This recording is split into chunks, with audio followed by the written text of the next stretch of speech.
विपक्षी दल INDI alliance के बारे में बात करें, उनकी दिल्ली में कल बैठक हुई और बताया जा रहा है कि कांग्रेस पार्टी के जो प्रेसिडेंट है मल्लिकार्जुन खड़गे, उनके घर पे ये बैठक हुई। बताया जा रहा है कि आने वाले जो स्पेशल सेशन ऑफ पार्लियामेंट है जो 18 से 22 तारीख को बुलाया गया इस महीने सितंबर के महीने में, आखिरकार क्या रुख होने वाला है, क्योंकि ये जॉइंट ऑपोजिशन जिस तरह से how they will decide to take on the government, उसके ऊपर बताया जा रहा है कि ये फैसला और निर्णय लिया जाएगा। लेकिन सीधे तौर पर यह आरोप भी लगाते हुए नजर आ रहे विपक्षी दल के धोखा देने की कोशिश कर रही है भारत की सरकार, क्योंकि सीधे तौर पे जो एजेंडा है, आखिरकार ये स्पेशल सेशन बुलाया क्यों जा रहा है, उसकी वजह अभी तक सबके सामने नहीं रखी गई है। और दूसरी पार्टी मीटिंग हुई, कांग्रेस की पार्लियामेंट्री पार्टी मीटिंग, जहां पर जो पार्टी को लीड करती हुई सोनिया गांधी नजर आए, उनके घर पे ये मीटिंग हुई। और सीधे तौर पे अब ये बताया जा रहा है सूत्रों के हवाले से कि सोनिया गांधी अब एक चिट्ठी लिखेंगी प्रधानमंत्री नरेंद्र मोदी को और उनसे ये मांग करेंगी कि आने वाले जो स्पेशल सेशन होने वाला है पार्लियामेंट का, उसका आखिरकार एजेंडा क्या है, उसके बारे में जरा प्रधानमंत्री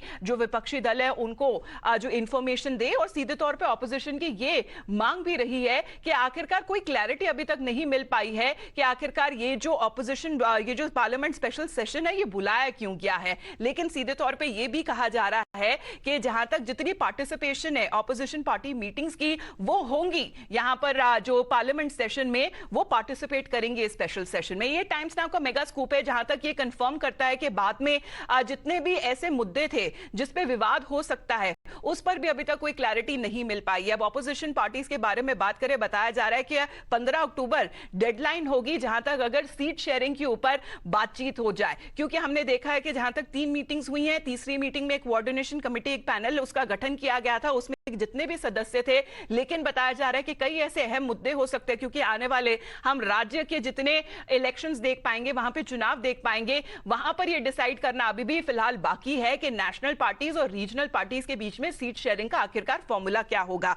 पश्चिम बंगाल की बात करें, केरल की बात करें, पंजाब की भी बात करें, अब बताया जा रहा है रिपोर्ट्स के हिसाब से कि जो टीम INDI है अभी तक उनमें कंसेंसस नहीं हो पाया कि आखिरकार जो दिल्ली की भी जो लोकसभा सीटें है साथों साथ अभी फिलहाल बीजेपी के पास है, लेकिन क्या उसमें बंटवारा होगा, और बंटवारा होगा तो कितनी सीटें किसको मिलेंगी, क्या आम आदमी पार्टी को, और कौन कॉम्प्रोमाइज करेगा, क्या वो कांग्रेस पार्टी होगी, उसके ऊपर भी अभी जवाब मिलना बाकी है।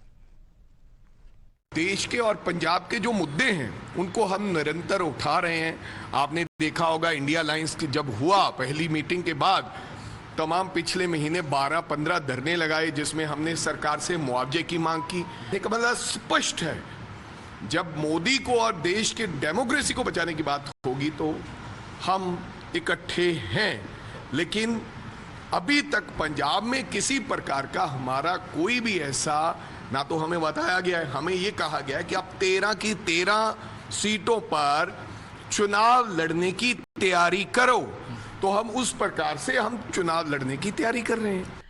अब आप याद कीजिए जब कर्नाटक के जो चुनाव थे वो कांग्रेस पार्टी ने जो जीते थे, तो ये ऑपोजिशन पार्टीज तब तो ऑफिशियल तौर पे एक साथ नहीं आई थी, लेकिन सबने सेलिब्रेट किया था अपनी जीत मानते हुए। और उसी टाइम ममता बनर्जी की तरफ से एक फॉर्मूला सामने रखा गया था कि जहां तक अगर रीजनल पार्टीज है और अपने अपने राज्य में अगर वो स्ट्रॉन्गर पोजिशन पे होती है तो वहीं पे जो नेशनल पार्टीज है वो सपोर्ट करते हुए नजर आए, वो सपोर्टिंग रोल में नजर आए। लेकिन सूत्रों के हिसाब से ये बताया जा रहा है कि ममता बनर्जी ने ये साफ तौर पर ये रख दिया है अपनी तरफ से, जो उनका बयान है वो सामने आया कि बंगाल के अगर सीटों के बारे में बात करें तो यहां पे TMC यहां पर डोमिनेंट पार्टी रहेगी, और जहां तक अगर इंडिया ब्लॉक के बारे में बात करें तो वो सपोर्टिंग नेचर में या सपोर्टिंग कैरेक्टर में नजर आएंगी। और यहीं पे ममता बनर्जी के साथ अगर नीतीश कुमार का भी नाम अगर जो जोड़ा जा रहा था कन्वीनर के नाम पर, वो भी फिलहाल नहीं उठा पाया, क्योंकि हमने देखा कि नीतीश कुमार बार बार ये मीडिया के सामने आकर कह रहे थे कि उन्हें किसी भी पद की कोई भी लालच नहीं है, वो किसी पद पर अपना नाम नहीं देखना चाहते, चाहे वो कन्वीनर के तौर पे हो, चाहे वो देश के प्रधानमंत्री के तौर पे हो।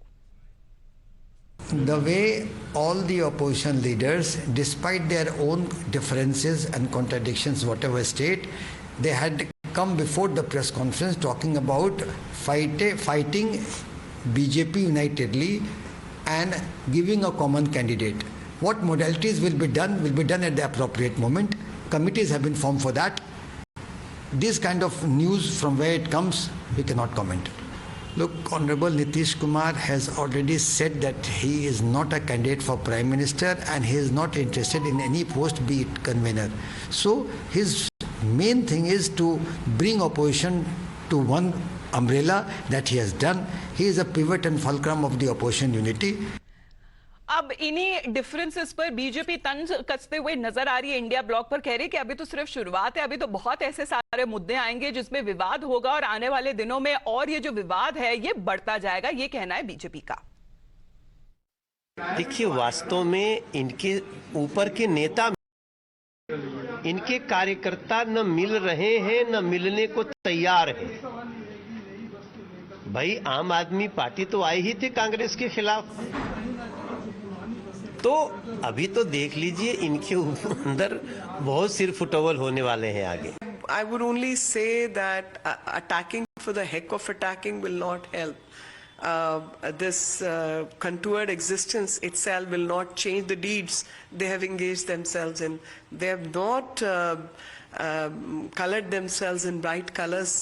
either in the past or in the present, and the country can see through that. It's not us who are afraid of them. They know they were wrong, and that's why they know they can't call themselves India either. They don't represent India. Even if this is a name which is a name of adoption or a name given by other people to my lovely country, they cannot still usurp this name or misuse that.